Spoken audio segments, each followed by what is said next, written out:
আসসালামু আলাইকুম, back to my channel Rupsina kitchen. আপনাদের সবাইকে স্বাগত। আমার আজকের রেসিপি হচ্ছে মুরালি। ঘরে থাকা অল্প কিছু উপকরণ দিয়ে খুব সহজেই বানাতে পারবেন। আমি একদম সহজ করে দেখানোর চেষ্টা করেছি। আশা রাখছি আপনাদের কাছে ভালো লাগবে। চলুন তাহলে রেসিপিটা দেখে নেওয়া যাক। প্রথমে নিয়ে নিচ্ছি 1 কাপ ময়দা, দিয়ে দিচ্ছি 1/4 চা চামচ লবণ, দিচ্ছি 2 টেবিল চামচ পরিমাণে রান্নার তেল, তারপর দিয়ে দিচ্ছি 1 চা চামচ চিনি। এবার আমি সবগুলো উপকরণ খুব ভালোভাবে মিশিয়ে নেব। এখানে অবশ্যই 1 চা চামচ চিনি দিতে হবে, তাহলে মুরালিগুলো অনেক বেশি ক্রিস্পি হবে। কিছুক্ষণ পর এভাবে মুট করলে যদি দলা পেকে যায় তাহলে বুঝতে হবে আপনার মাখানোটা হয়ে গিয়েছে। এবার অল্প অল্প পানি দিয়ে একটা ডো তৈরি করে নেব। পানিটা অবশ্যই হালকা কুসুম গরম পানি দিতে হবে। পানিটা একবারে দেওয়া যাবে না, অল্প অল্প দিতে হবে আর মেশাতে হবে। আমার ডোটা তৈরি করা হয়ে গিয়েছে। এবার আমি ঢাকনা দিয়ে ঢেকে 10 মিনিটের জন্য রেস্টে রেখে দেব। ফিরে এলাম 10 মিনিট পর। এবার আমি ডোটাকে দুটো ভাগে ভাগ করে নেব। এখন এখান থেকে একটা ডো নিয়ে নিচ্ছি, তারপর সামান্য একটু ময়দা ছড়িয়ে দিচ্ছি। এবার আমি বড় সাইজের একটা রুটি বেলে নেব। এই রুটিটাকে এত বেশি পাতলা করে বেলা যাবে না, একটু মোটা করেই বেলতে হবে। রুটিটা বেলে নেওয়া হয়ে গিয়েছে। তারপর দুটো সাইড কেটে নিতে হবে। সাইডগুলি কেটে নেওয়ার পর মুরালির মতো করে স্লাইস করে নিতে হবে। এত বেশি পাতলাও না আবার এত বেশি মোটাও না, মাঝারি সাইজ করে কেটে নিতে হবে।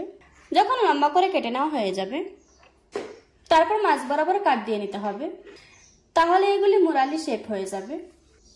এখন একটা একটা করে আলাদা করে নিচ্ছি আর ডুবো তেলে এগুলিকে ভেজে নিতে হবে।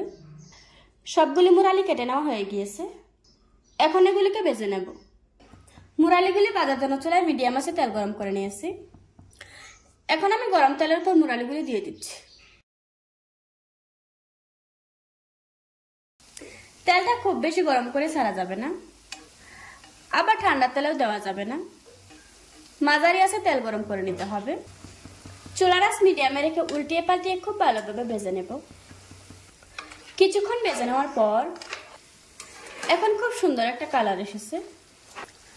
আমার মুরালিগুলি ভেজে নেওয়া হয়ে গিয়েছে। এখন এগুলিকে তেল জড়িয়ে একটা প্লেটে তুলে নেব। এভাবে করে আজকে আমি সবগুলি মুরালি ভেজে নেব। অন্যদিকে চুলায় একটি প্যান বসিয়ে দিয়ে দিচ্ছি 1 কাপ চিনি। 1 কাপ চিনির জন্য দিয়ে দিচ্ছি 1/2 কাপ পানি। 1/2 কাপ পানি দিয়ে শিরাটা জাল করে নিতে হবে।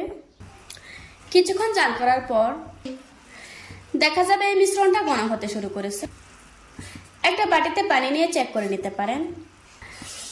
চিনিটা যখন দলা পেকে যাবে ঠিক ওই পর্যায়ে মুরালিগুলি দিয়ে দিতে হবে।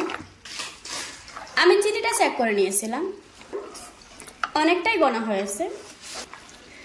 প্রথমে শিরার সাথে মুরালিগুলি খুব ভালোভাবে মিশিয়ে নিতে হবে। এখন একটা সাইড থেকে চিনিটা শক্ত হতে শুরু করেছে। এখন আমাদের মুরালিগুলি বানানো হয়ে গিয়েছে। দেখুন বন্ধুরা, আমার মুরালিগুলি বানানো হয়ে গিয়েছে। একটা ভেঙে আপনাদের সাথে শেয়ার করছি। আশা করছি আজকের এই সহজ রেসিপিটা আপনাদের কাছে ভালো লাগবে। ভালো লাগলে আমার চ্যানেলটা সাবস্ক্রাইব করে পাশে থাকা বেল বাটনটি অন করে রাখবেন। আবারও কথা হচ্ছে নতুন কোনো ভিডিওতে। ততক্ষণ সুস্থ থাকবেন, ভালো থাকবেন। আল্লাহ হাফেজ।